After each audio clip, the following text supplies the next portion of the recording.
नमस्कार, मैं हूं अमीश देवगन और आप देख रहे हैं सर्वश्रेष्ठ शो। टक्कर।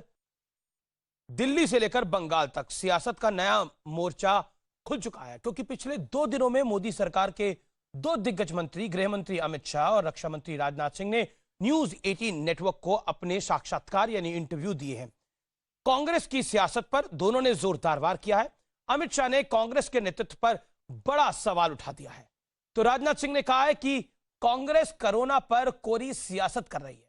आज इसी मुद्दे पर होगी जोरदार टक्कर। मेरे साथ 2 पूर्व मंत्री जुड़ेंगे। एक तरफ शाहनवाज हुसैन होंगे, जो कि भारतीय जनता पार्टी के कद्दावर नेता हैं, पूर्व कैबिनेट मंत्री हैं, और दूसरी तरफ जीतू पटवारी होंगे, जो कि मध्य प्रदेश में कांग्रेस के कैबिनेट मंत्री रहे और कांग्रेस के बड़े नेता हैं। तो ये 2 पूर्व मंत्री आमने सामने होंगे, और साथ ही आचार्य प्रमोद कृष्णम होंगे और दूसरी तरफ डॉक्टर अजय आलोक होंगे।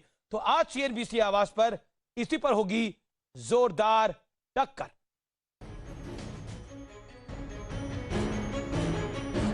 गृह मंत्री अमित शाह ने न्यूज 18 को दिए सबसे बड़े साक्षात्कार में चुन चुनकर बीजेपी के राजनीतिक विरोधियों को जवाब दिया। मध्य प्रदेश में कांग्रेस सरकार गिराने के आरोप पर अमित शाह ने कांग्रेस नेतृत्व पर ही सवाल उठा दिए। मैंने नहीं किया है। कांग्रेस के अंदर नेतृत्व के प्रति श्रद्धा कम होने के कारण कू हुआ है। मध्य प्रदेश में कांग्रेस की सरकार थी, इसको बचाने की जिम्मेदारी मेरी कैसे हो सकती है? इसको बचाने की जिम्मेदारी सोनिया जी और राहुल जी की है। राहुल गांधी कोरोना काल में लगातार ये आरोप लगा रहे हैं कि सरकार मजदूरों का ध्यान नहीं रख रही। कांग्रेस की मांग थी कि मोदी सरकार देश के हर जरूरतमंद को अगले 6 महीनों तक हर महीने 7,500 रुपए कैश दे। इस पर भी अमित शाह ने जोरदार पलटवार किया। चुनाव में भी उन्होंने न्याय नाम से योजना घुमाई थी, मगर देश की जनता ने उसको रिजेक्ट कर दिया। कुछ लोग वक्र दृष्टा होते हैं, जिनकी दृष्टि ही वक्र है तो चीज कभी सीधी नहीं दिखाई पड़ेगी उनको। न्यूज 18 नेटवर्क को दिए सबसे बड़े साक्षात्कार में रक्षा मंत्री राजनाथ सिंह ने भी कांग्रेस की सियासत पर जोरदार वार किया। अहम बात यह कि प्रियंका गांधी वाड्रा बसों की बात करती है उत्तर प्रदेश को लेकर, सोनिया गांधी 7500 रुपए की बात करती है, राहुल गांधी एक डॉक्यूमेंट्री फिल्म बनाते हैं मजदूरों को लेकर। इस वैश्विक महामारी के दौर में मैं समझता हूं इसमें कहीं न कहीं से कोई चीज ढूंढ कर, कोई नुक्स निकाल कर राजनीतिक लाभ उठाने की यदि कोशिश किसी के द्वारा की जाती है तो मैं समझता हूं कि पर वो तो स्वस्थ राजनीति का ये तकाजा नहीं। इसके बाद बारी थी ममता दीदी की, क्योंकि पश्चिम बंगाल की मुख्यमंत्री ममता बनर्जी ने तो अमित शाह पर खुला हमला करते हुए कहा था कि कोरोना के हालात का जायजा लेने के लिए केंद्र की टीम भेजने के बजाय अमित शाह खुद ही हालात संभालने के लिए बंगाल आ जाएं। मैं तो नहीं चला सकता। जी मैं सांसद हूं, बंगाल में जाकर मैं सरकार नहीं चला सकता, मगर इनकी इच्छा भारतीय जनता पार्टी वहां सरकार चलाए, वो बंगाल की जनता बहुत जल्द पूरी करने वाली है। चुनाव होने दीजिए, भारतीय जनता पार्टी वहां पूर्ण बहुमत के साथ सरकार बनाएगी। लेकिन आज सबसे बड़ा सवाल कांग्रेस पर है।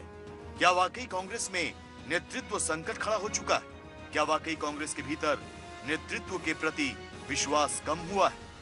आज इसी पर होगी देश की सबसे बड़ी बहस। एक कहावत है कि आपसे अपना घर नहीं समझ रहा और आप बाहर की बात कर रहे हैं। ज्योतिरादित्य सिंधिया ने जब कांग्रेस को छोड़ा तो कांग्रेस ने बोला, देखिए छोड़ के चले गए। लेकिन कांग्रेस को यह सोचना चाहिए था कि वो छोड़ के क्यों चले गए। उल्टा बीजेपी पे आरोप लगा रहे हैं कि आप हमारी सरकार को गिराना चाहते हैं हर जगह पर।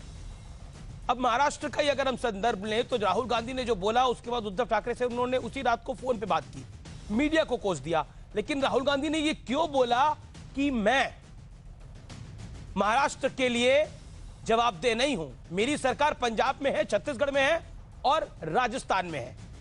तो आज का विश्लेषण यही है कि वाकई क्या कांग्रेस सोचना नहीं चाहती या सोच के भी अनसुना करना चाहती है?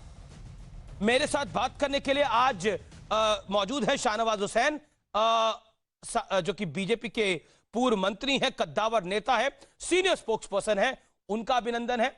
और शाहनवाज हुसैन का एक और परिचय कि शाहनवाज हुसैन बीजेपी की जो इलेक्शन कमेटी है, जिसमें सिर्फ 8 लोग बैठते हैं, उसके भी मेंबर हैं, इसलिए बीजेपी के अंदरूनी राजनीति को अच्छे से समझते हैं और बीजेपी की रणनीति को समझते हैं। आचार्य प्रमोद कृष्णम है, जो कि कांग्रेस के स्टार प्रचारक रहे, अजय आलोक है, और मेरे साथ इस चर्चा में टीएमसी से खान साहब जुड़ रहे हैं। आपका भी स्वागत है। मैं सीधा रुख करता हूं आपका, आचार्य प्रमोद कृष्णम। ज्योतिरादित्य सिंधिया कांग्रेस जब छोड़ के गए तो आपने भी खूब हल्ला बोला ज्योतिरादित्य सिंधिया पर, दिग्विजय सिंह ने भी बोला, समूची कांग्रेस ने बोला। अमित शाह ने हमारे साक्षात्कार में बहुत क्लियरली और कैटेगोरिकली बोला कि नेतृत्व को लेकर संकट है आपके यहां पर।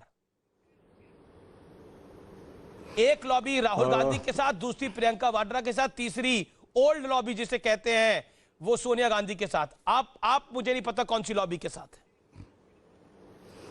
देखिए अमीश देवगन जी, पहली बात आपने जो मुझे कहा कि भाई ज्योतिरादित्य सिंधिया जी गए, आपने भी हमला बोला।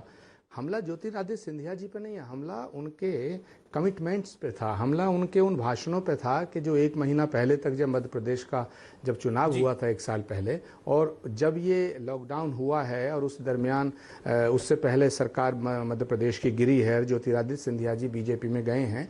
ज्योतिरादित्य सिंधिया जी के बीजेपी में जाने से कोई परेशानी नहीं है। उनकी दादी राजमाता विजय राजे सिंधिया जी भाजपा के एक तरह से संस्थापक सदस्यों में से रही हैं, उनकी बुआ वसुंधरा राजे हैं, यशोधरा राजे हैं।